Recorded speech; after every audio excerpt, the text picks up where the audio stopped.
So hello guys, কেমন আছো তোমরা সবাই? আশা করছি তোমরা সবাই খুব ভালো আছো। তো গাইজ, এই দিনটা ছিল আমার জন্মদিনের দিন। এই দিন আমার বান্ধবী রাইমা নিশা আমার জন্য অনেক গিফটস নিয়ে আসে, আর তার সাথে অনেক চকলেট, চিপস, লজেন্স, মানে যেগুলো যেগুলো আমি খেতে পছন্দ করি সেগুলো আমার জন্য নিয়ে আসে।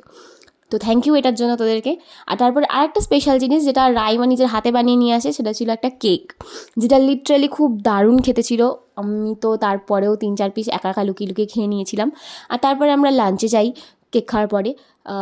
আর সত্যি কথা বলতে সবাই নিজের বার্থডের দিনে ভালো মন্দ খাওয়ার চেষ্টা করে, কিন্তু অ্যাজ আ বেঙ্গলি আমার মনে হয় যে 5 তরকারি ভাত আমার কাছে একটা ইমোশন। তো তাই জন্য এখানে মাকে সিম্পল স্যাটেলের মধ্যে কিছু করতে বলি, তো এটাই করে মা।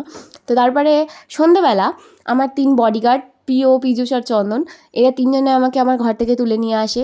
এসে এখানে একটা ওরা কেক কাটায় আমাকে দিয়ে। তো থ্যাংক ইউ সো মাচ তোদের 3 জনকে, কারণ এইভাবে বার্থডে সেলিব্রেট কোনোদিনও হয়নি আমার, এটা আমার ফার্স্ট টাইম।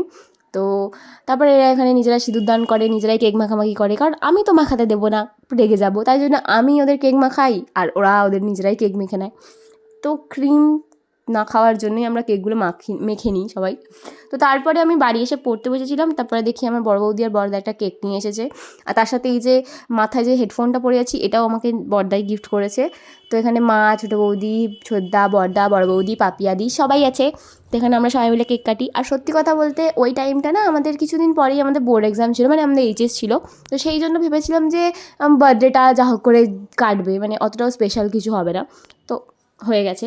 তো তারপরের দিন আবার আমার 2 স্টুডেন্ট পেখম আর জোনাকি আমার জন্য গিফটস নিয়ে আসে, চকলেট আর কানের নিয়ে আসে একটা। ও তারপরে এখানে ও একটা গান শোনাচ্ছিল আমাকে, সেটা শুনে নাও।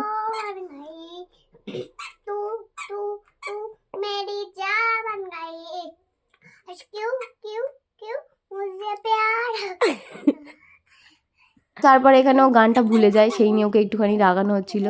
তো তারপরে কিছুক্ষণ পরেও আমাকে বলে যে তুমি কানেরটা খুলে এক্ষুনি নিজের কানেরটা পরো, আমি দেখবো। ওর এই কথা শুনে আমি কানেরটা আনবক্সিং করি। তো থ্যাংক ইউ সো মাচ জয়িতাদি, কানেরটা লিটারালি আমার এতটাই ফেভারিট হয়ে গেছে এখন যে আমি এটা পরেই সব জায়গায় যাই। তো তারপরে পেখম বলে যে আমি কতগুলো চকলেট এনেছি তুমি গোনো। তো তারপরে ওর কথা শুনেই আমি চকলেটগুলো গুনতে বসি। আর আমি যখন চকলেটগুলো গুনছিলাম তখন আমাকে জোনাকি বলছে, ম্যাম তুমি একা এত চকলেট খাবে, তোমার দাঁতে পোকা লেগে যাবে, এরম বলে ও আমার থেকে অনেকগুলো চকলেট নেয়। মানে ওকে দিতামও এমনিতে। তো যাই হোক, তারপর ওদেরকে অনেকগুলো চকলেট দেওয়ার পরে আমি কানেরটা পরি। কানেরটা পরে জোনাকিকে দেখাই, জোনাকি বলছে হেব্বি লাগছে, হেব্বি লাগছে, এরকম করে একটু আমাকে রিভিউ দেয়ও। ঠিক আছে। তো তারপরে আরেকটা স্টুডেন্ট আসে, আমাকে একটা চকলেট দেয়। তারপর আরেকটা স্টুডেন্ট এসে আমাকে একটা পেন গিফট করে। তো এভাবেই কেটেছিল আমার জন্মদিনটা। তো আজকের জন্য এতটাই। Good bye. ভারত মাতা কি জয়।